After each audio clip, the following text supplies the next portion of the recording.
Euro 6 for a more powerful, cleaner, and efficient engine. UNC, moving it for Filipinos since 1969. Pilsen Healthy Home, odorless antibacterial paint. Pilsen knocks out the air cleaning paint. B Mulumi Power Race, ang patuka ng masa. Venom Power Chit Energy Drink with malunggay. Ginuman San Rafael, ganadong mabuhay. Katips Hot Dog, amoy na amoy ang sarap. Kids can tell. And Tender Josie, #1 hot dog, walang katulad.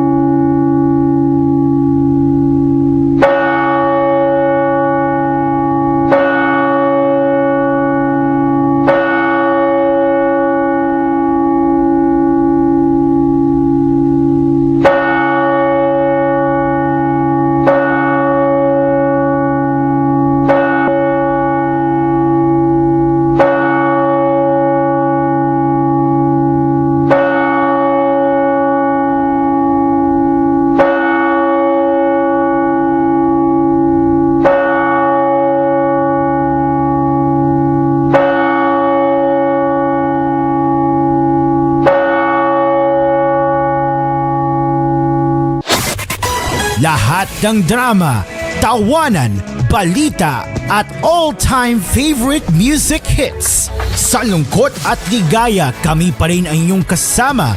We're the place where you truly belong. Mula sa TVH Group of Networks, ito ang inyong himpilan. Ito ang inyong tahanan. #1 sa Mega Manila.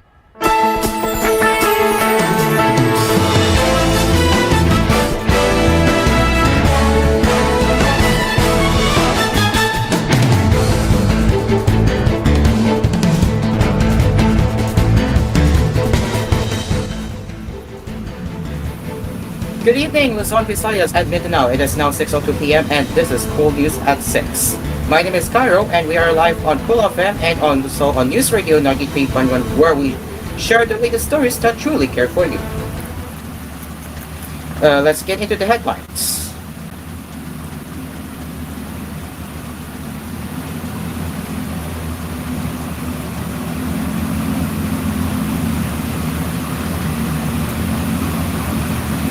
Okay.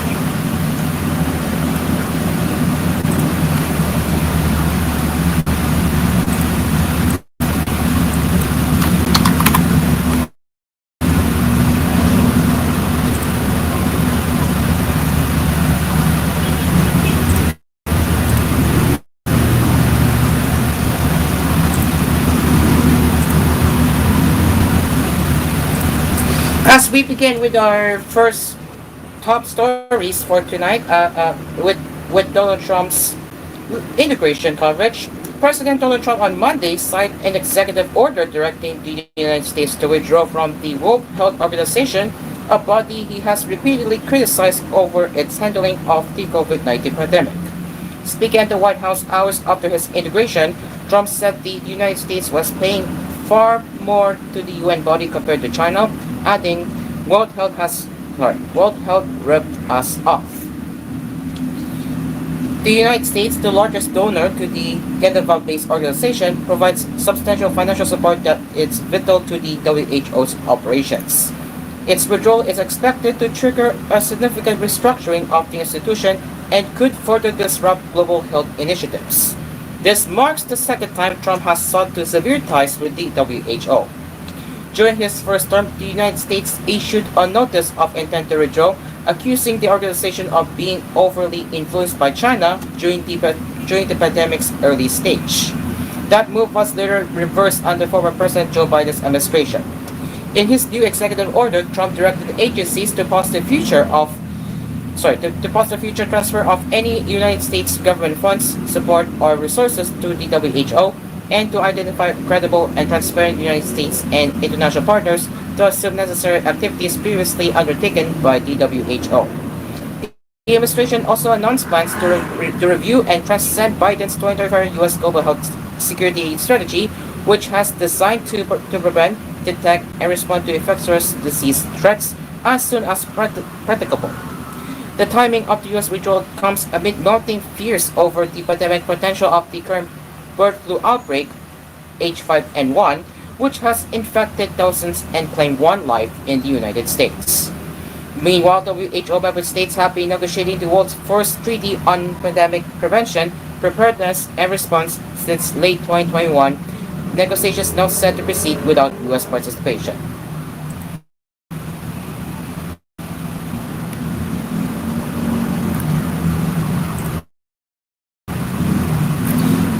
Meanwhile, President Donald Trump signed an executive order on Monday temporarily suspending all U.S. foreign assistance programs for 90 days, pending reviews to determine whether they are aligned with his policy goals.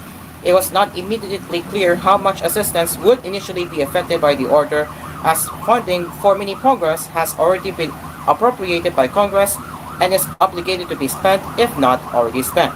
The order, among many Trump signed on his first day back in office, said the foreign aid industry and bureaucracy are not aligned with American interests and in many cases antithetical to American values and serve to destabilize world peace by promoting ideas in foreign countries that are directly inverse to harmonious and stable relations internal to and among countries. Consequently, Trump declared that no further United States foreign assistance shall be dispersed in a matter that is not fully aligned with the foreign policy of the President of the United States. Secretary of State Marco Rubio told members of the Senate Foreign Relations Committee during his confirmation hearing last week that every dollar we spend, every program we fund, and every policy we pursue must be justified with the answer to three simple questions. Does it make America safer? Does it make America stronger? Does it make America more prosperous? He said. The order signed by Trump leaves it up to Rubio or his destiny to make such determinations in consultation with the Office of Management and Budget. The State Department and the U.S. Agency for International Development are the main agencies that oversee foreign assistance. Trump has long railed against foreign aid despite the fact that such assistance typically amounts to roughly 1% of the federal budget, except under unusual circumstances such as the billions in weaponry provided to Ukraine. Trump has been critical of the amount shipped to Ukraine to help bolster its defense against Russia's invasion. The last official accounting of foreign aid in the Biden administration dates from mid-December and budget year 2023. It shows that $68 billion had been obligated for programs abroad that range from disaster relief to health and pro-democracy initiatives in 204 countries and regions. Some of the biggest recipients of U.S. assistance, Israel with $3.3 billion per year, Egypt with $1.5 billion per year, and Jordan with $1.7 billion per year, are unlikely to see dramatic reductions, as those amounts are included in long-term packages that date back decades and are in some cases governed by treaty obligations. Funding for UN agencies, including peacekeeping, human rights, and refugee agencies, have been traditional targets for Republican administrations to slash or otherwise cut. The first Trump administration moved to reduce foreign aid spending, suspending payments to various UN agencies, including the UN Population Fund and funding to the Palestinian Authority. However, the U.S. previously under Trump had already pulled out of the UN Human Rights Council with its financial obligations and has been barred from funding the UN Agency for Palestinian Refugees, or UNRWA, by a bill signed by former President Joe Biden last March.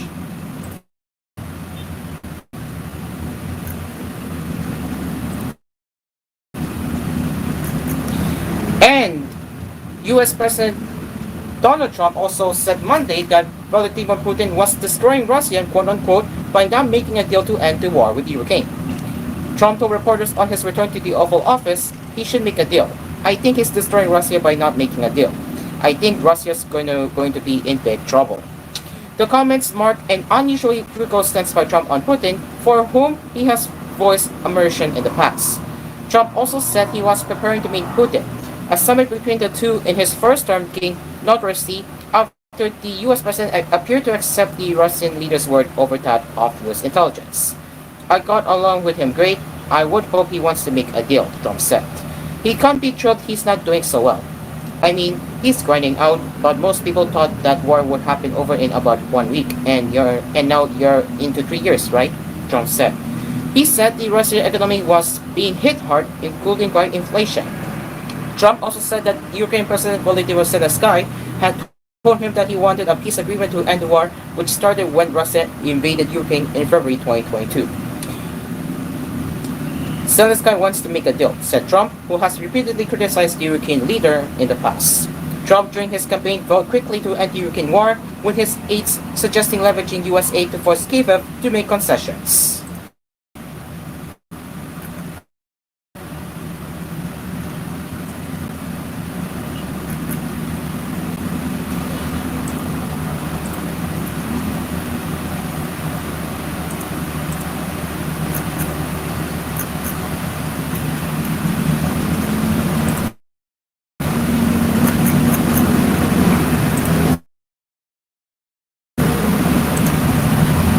Okay.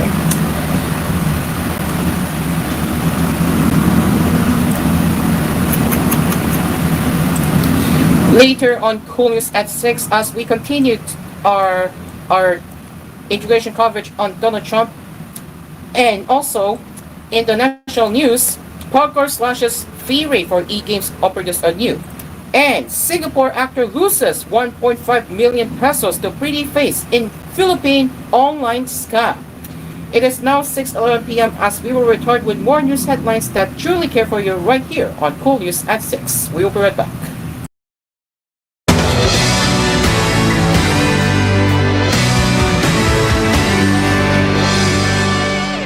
This koolNews edition was brought to you by Star Wax Floor Wax with waterproof formula, long-lasting shine. Star Wax Floor Wax, manufactured by ACS Manufacturing Corporation, ISO certified, world-class quality. ACS. Pride Bar Blue, hindi lang puti, kisla puti, manufactured by ACS Manufacturing Corporation, ISO certified, world-class quality. ACS. Neutral Light Style Low-Fat Milk Powder, so good you'll float. Product excellence of Hongsang. And Delsat TV. Enjoy SD and high-definition channels when you subscribe to Delsat TV. Hello, buenas noches, Pilipinas. My name is Blue Wave and you're watching Sábado en la Noche with Blue. Nandito na ang bagong Saturday Primetime Talk Show kasama si Blue Wave. At may joy transmission po ang SPC bukas 6 a.m. Ay, joy lang po. Uli! Pero hindi mo kami katulad. Isang say lamang ang iniisip at tinatanggap. Kung showbiz balita, teknolohiya, BDAU reading o iba pa, we got you covered. One last word, Mika, I love you. Bye. Sábado en la Noche with Blue. Tuwing Sábado, 9 p.m. Dito lang sa Cool FM. Ang inyong himpilan, ang inyong tahanan. You're listening to Cool FM. Number 1 sa Mega Manila. Nationwide pa! Dumarami na ang gumagaling sa Sid Panyawan Herbal Capsule. Ako po si Antonio de la Cruz from Northern Cotabato. Dati po sumakit yung likod ko pero ngayon gumaling na dahil sa Sid Panyawan. Ako po si Kin. Dati po sumakit po aking tiyan at likod at ulo. Ayun, ininom ko yung herbal capsule. Pagkatapos bigla ako gumaling. Ay bay, natuwang aking misis. Mabibili sa lahat ng drugstores nationwide. Ako si Sistine Phoenix, 22, usa ko ka medical technology student. Permi ko mag-atubang sa computer, sa cellphone, samot na karon na online among classes. Nakasuway ko na magsiga headaches, tungod daw na sa eye strains. Nakoy friend na nirecommend na ko na mag-take og eyeberry kay nakatabang doon niya. Ang eyeberry ay dietary supplement na may eye bright flower extract at bilberry berries. So when I tried eyeberry, nilasan jud akong headaches, mas clear akong eyesight. Daghang salamat sa eyeberry. Kaya nakakonsentrate ko maayo sa akong pagtuon. Halagang paalala, ang eyeberry ay hindi gamot at hindi dapat gamitin panggamot sa anumang uri ng sakit. Good morning, Miss Grace. Tell me about yourself. Hello po.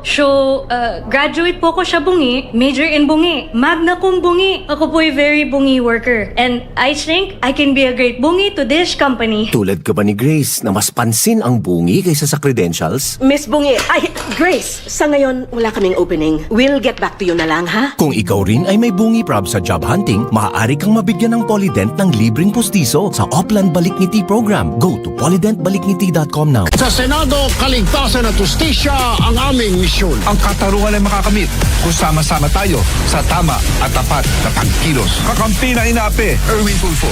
Benhar Abalos, tama at tapat na pagkilos. Magkakampi sa Senado. Senator Amy Marcos po nagpapaalala na habang may buhay ay may pag-asa. Basta wag asa ng asa. Laging magsumika para maging masagana. Si Senadora Amy. Paalala, Senator Amy Marcos. This is a paid advertisement.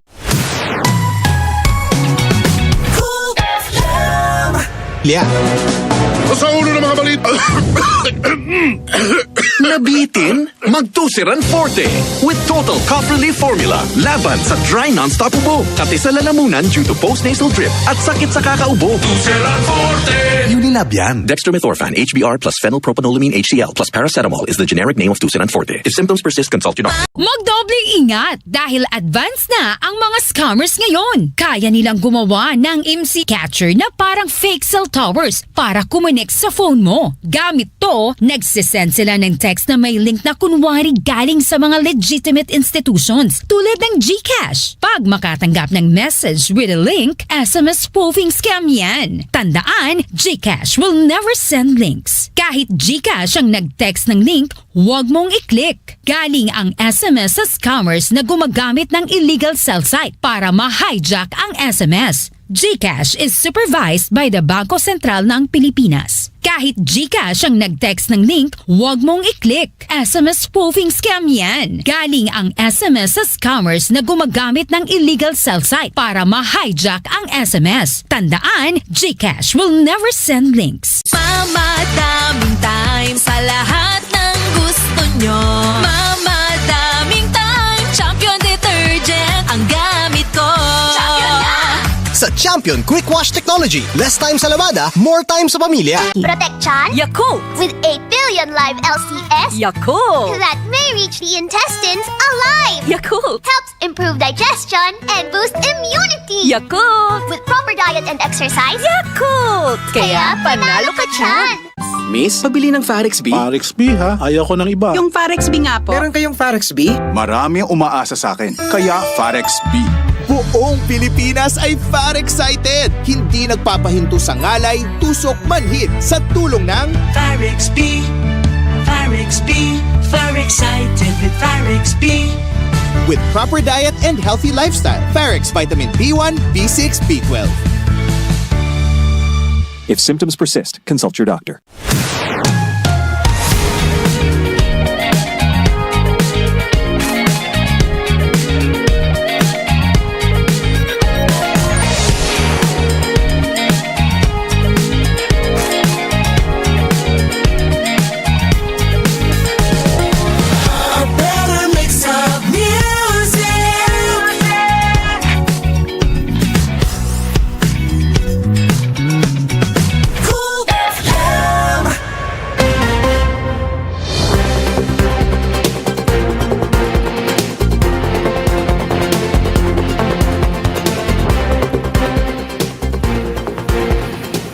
Welcome back to koolNews at 6. Let's continue.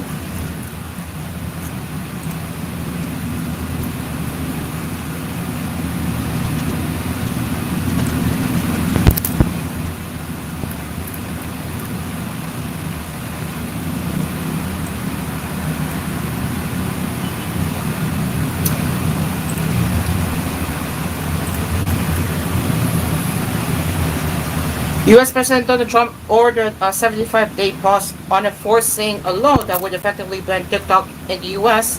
as he floated an idea of partnering with the app's Chinese owner. The executive order delayed implementation of the Protecting Americans from Foreign Adversary Control Applications Act, which took effect January 19 and would prohibit the distribution and updating of TikTok in the United States. Trump had promised to move fast to save TikTok from the law that was passed overwhelmingly by Congress and signed by President Joe Biden last year.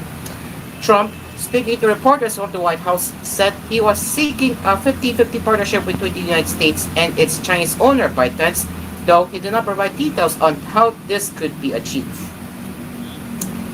I guess I have a one spot for TikTok that I didn't have originally, the newly integrated Trump has said as he signed the order crediting the app for delivering him the youth vote in his election. In his first stint in the White House, Trump had attempted to ban TikTok in the U.S. on national security concerns. The TikTok ban law passed due to concerns that the Chinese government could exploit the app to spy on Americans or covertly influence U.S. public opinion through data collection and content manipulation. TikTok shut down in the United States late Saturday as the deadline approached, leaving millions of dismayed users barred from the app. Trump then promised to issue an executive order as soon as he took office to delay the ban to allow time to make a deal.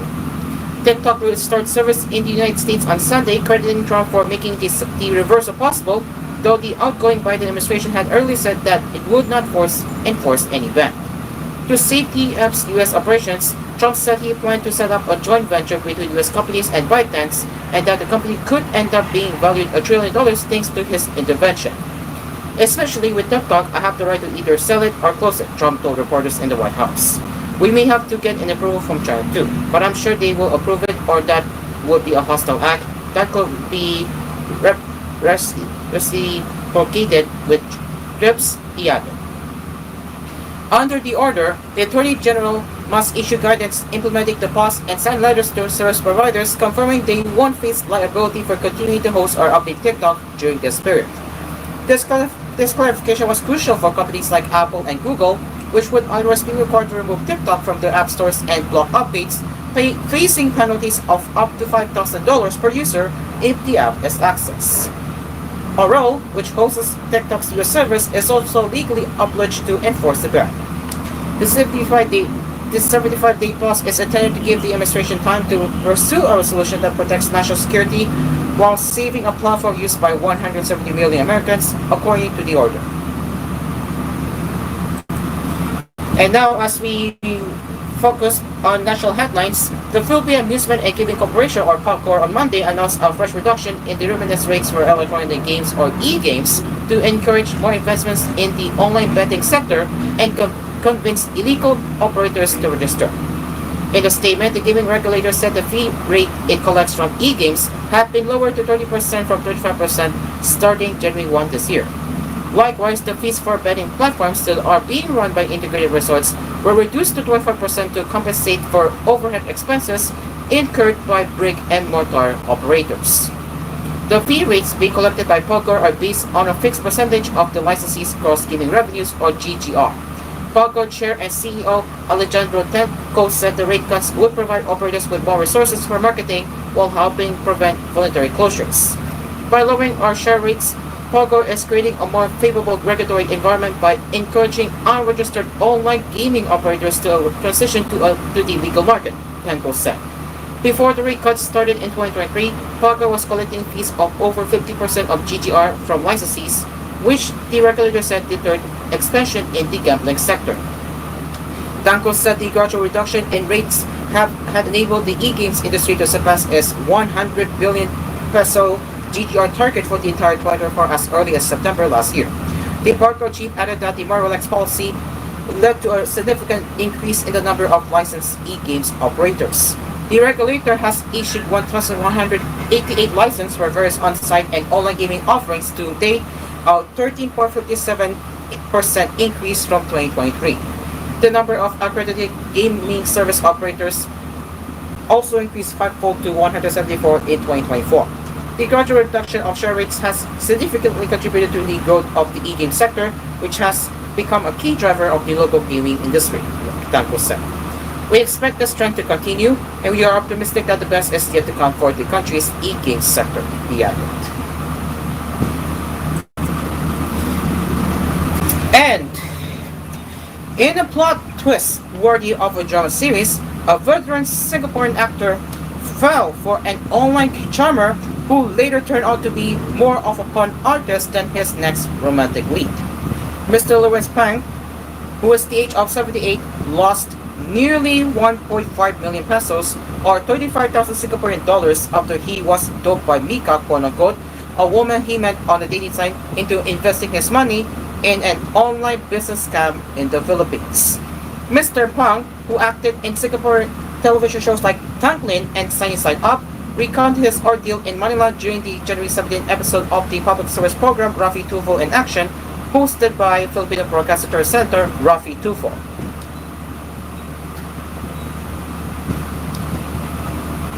The Straits Times has reached out to Mr. Pang, but he has yet to respond. In the show, Mr. Pang said he met Mika through the dating site or website called Pina Love, a play on Pinay, the colloquial term for Filipina, and love sometime in late 2024. It is branded as a platform where foreign men can find Filipina girlfriends. Mr. Pang admitted he was quickly charmed by Mika, who seemed to show interest and indicate that she liked him during their online chats. After some time, when Mika asked him to invest thousands of dollars to become a reseller of various products for an online platform, he agreed. It was only much later that he realized he was reselling the products on a fake version of Japanese e-commerce platform Rakuten. Being an old man, when a young lady tells you, "I like you," you will believe her. That was stupid, Mr. Pang said. As instructed, he transferred money to Mika's bank account, and she then set up the cryptocurrency and e-commerce platform accounts for him. At first, Mr. Pang resold products quickly, but after 3 days of brisk transactions on the e-commerce platform, he sensed something was wrong when he noticed the system was designed in such a way that resellers were prevented from withdrawing their profits as long as new orders kept flooding in. He said, "I cannot withdraw my money." So the sales kept coming very fast, but I believe that these customers were all fake, generated by the company to prevent me from withdrawing my money. Upon realizing this, he removed all the products from his online store, but the website administrators must have somehow hacked into his account as these products were made available again and new orders kept piling up. He was stuck, unable to withdraw the money he had sunk into the venture.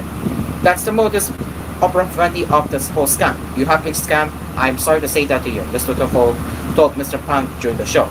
Mr. Pang said not that much later, he managed to do a video call with Mika, hoping to take a screenshot of her actual face, and he did. Then it dawned on him, Mika had heavily edited the photos that made him fall for her initially. Mr. Pang was a victim of cyber criminals operating what appears to be a scam hub somewhere in the country, Philippine National Police Anti-Cybercrime Group spokeswoman May Arancillo told Speed Times. She also spoke on the phone with Mr. Tufo during the 20-minute episode featuring Mr. Pang.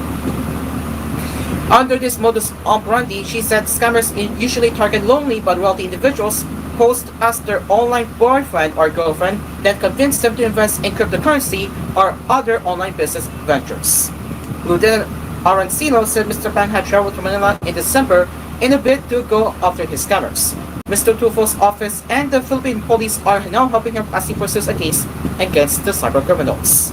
She added that the actor submitted documents on January 20 that are needed to seek a cyber warrant from a local court. A cyber warrant can help identify Mika's true identity by tracing her payment service provider details. We want to remind the public not to easily trust people they just met online. You don't know these people, and they can use dummy accounts to make you fall under an investment scam, said Ms. Arancillo. I didn't know that the actor was. I didn't know that Mr. Pan played for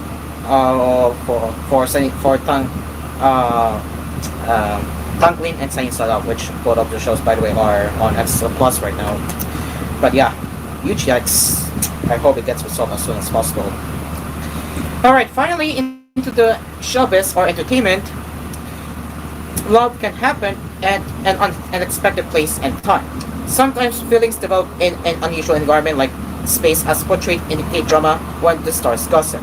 As weird as it sounds, its lead stars Lee Min-ho and Gong Hyo-jin believe nothing is impossible when falling in love. So what is When the Stars Gossip? Well, it tells the story of an Australian gynecologist Gong or Jung or Lee who ends up having a fateful encounter with an allied space scientist Eve Kim or Gong in a space station.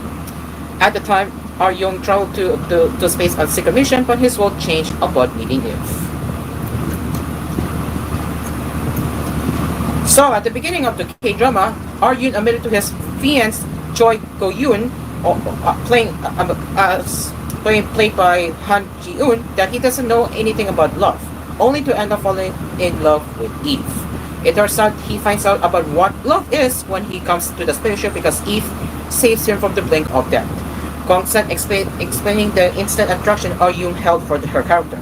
I think he was very grateful to her and saw her as a ray of light because she's a commenter who saved his life. I think we're running out of time as we are about to wrap it up now. So yeah, ladies and gentlemen, it is now 6:29 p.m. and that is it for koolNews Exit. As always, we will return with more news from the Exit with koolNews Marathon Leader and Kevin. You can also send us your suggestions, comments, and feedback to our email at Coming up next on KoolFM is Ask This Topic. I'm Kyle